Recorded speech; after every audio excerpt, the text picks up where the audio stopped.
الحمدللہ رب العالمین نحمدہ ونصلی ونسلم علی رسولہ الکریم اما بعد فاعوذ باللہ من الشیطان الرجیم بسم اللہ الرحمن الرحیم۔ یہ ماہ رمضان المبارک کا بابرکت اور رحمتوں والا مہینہ ہے جو اللہ تعالیٰ نے مسلمان کو عطا کیا، اور اس میں مسلمان کو روزہ رکھنا فرض کیا، اور اس میں عبادت اور ریاضت میں مشغول رہنے کا حکم دیا ہے۔ تو اس کے بدلے میں جنت کی نعمت سے نوازا ہے اور دوزخ سے بچایا ہے۔ اب ظاہری روزہ کیا اور باطنی روزہ کیا ہوتا ہے؟ ظاہری روزہ کیسے ہوتا ہے اور باطنی روزہ کیسے ہوتا ہے؟ ظاہری روزہ جو انسان، سب سے پہلے روزے کا مطلب ہوتا ہے رکنا، پرہیز کرنا، فاقہ کرنا، اسے کہتے ہیں روزہ۔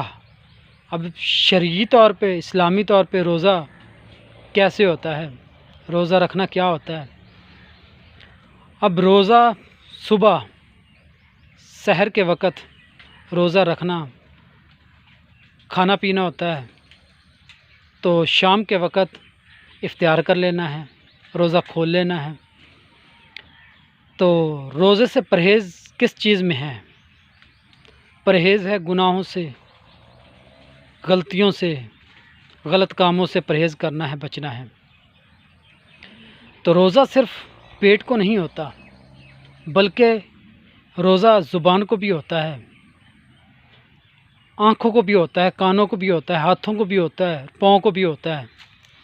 یعنی زبان سے، آنکھوں سے، کان سے، ہاتھ سے، پاؤں سے کوئی غلط کام نہ کرنا، زبان سے ایسا کوئی لفظ نہ نکالنا جس سے گناہ ہو، جو غلط ہو۔ آنکھ اس طرف نہیں دیکھنی جہاں گناہ ہو، غلط کام ہو، غلط نظر ہو۔ کانوں سے سننا نہیں، ایسے ماحول میں نہیں جانا جہاں پہ لوگ گناہ اور غلط باتیں کرتے ہیں۔ ہاتھ اس طرف نہیں چلانے جہاں پہ گناہ ہوں اور غلط ہوں۔ پاؤں اس طرف نہیں جانا، پاؤں سے جو گناہوں کی طرف لے جائے۔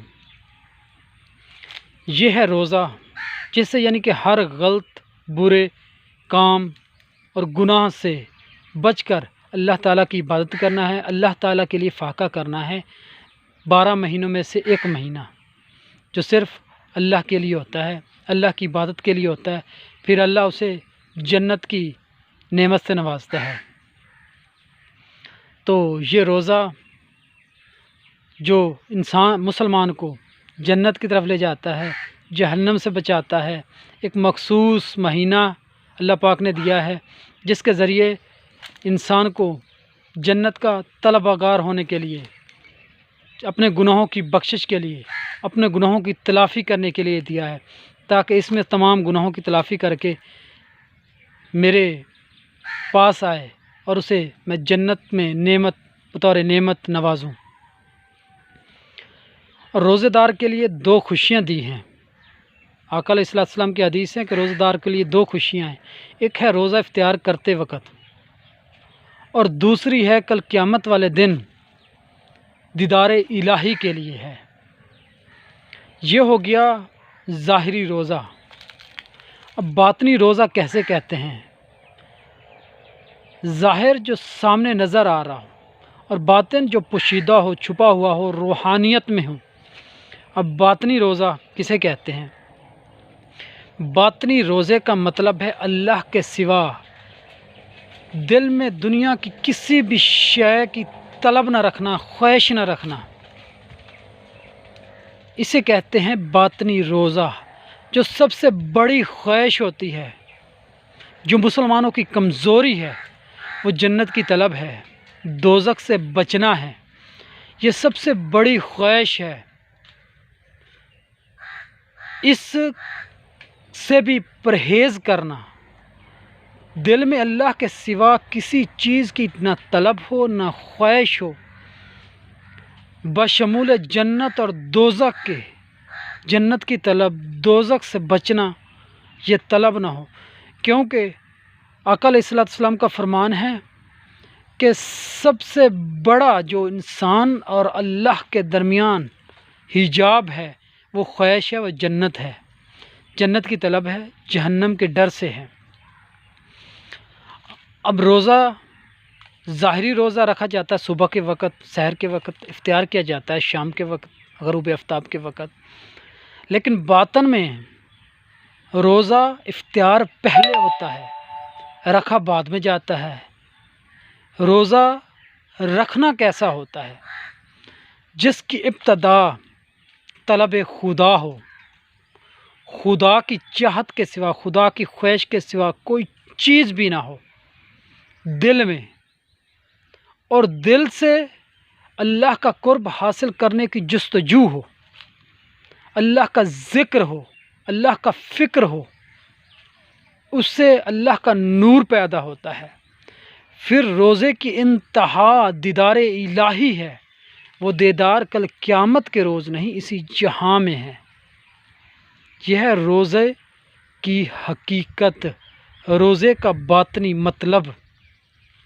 اب روزہ دنیا میں آقا علیہ الصلوۃ والسلام نے فرما دیا کہ روزے دار کے لیے دو ہیں خوشیاں، ایک افطار کے وقت، ایک کل قیامت والے دن۔ اب باطنی روزے میں ہے کہ افطار تو پہلے کر چکا، روزہ رکھنا بعد میں ہے، اور اس وقت روزہ مکمل ہوگا، روزہ قائم ہوگا جب اللہ کا دیدار الہی نصیب ہوگا۔ یہ ہے روزے کا باطنی مطلب۔ اس سے ایک ایسا رستہ بتا دیا جاتا ہے جس سے دیدار الہی ہو جاتا ہے۔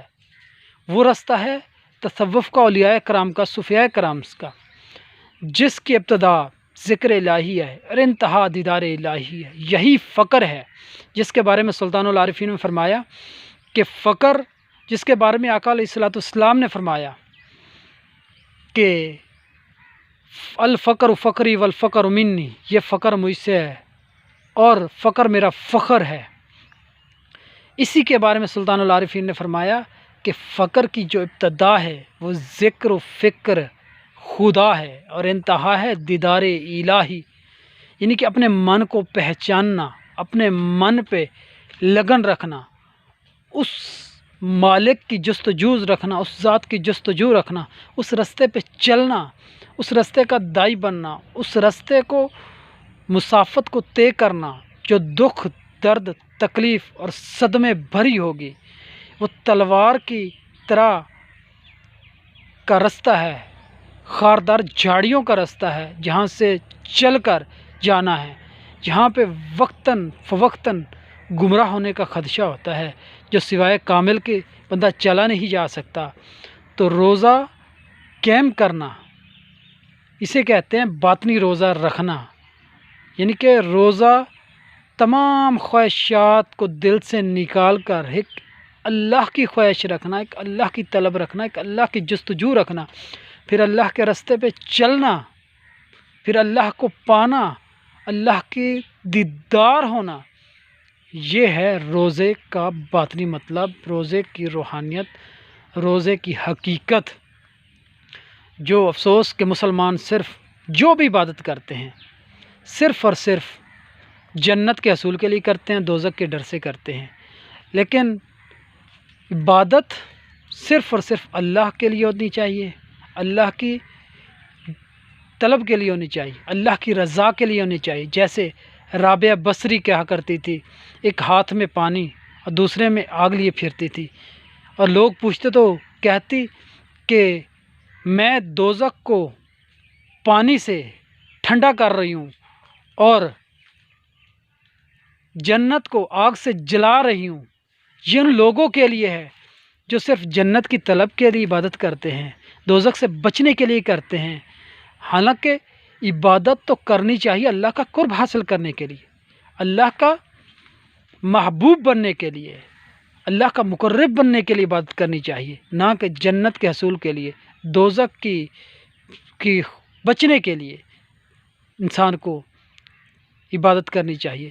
یہ روزہ اسی کی ایک کڑی ہے روزہ یعنی کہ ہر چیز، ہر خواہش کو دل سے نکال کر ایک اللہ کی طرف راغب ہونا، یہی روزہ حقیقت ہے، یہی روزہ باطن کا روزہ کہلاتا ہے۔ وآخر دعوانا ان الحمد للہ رب العالمین۔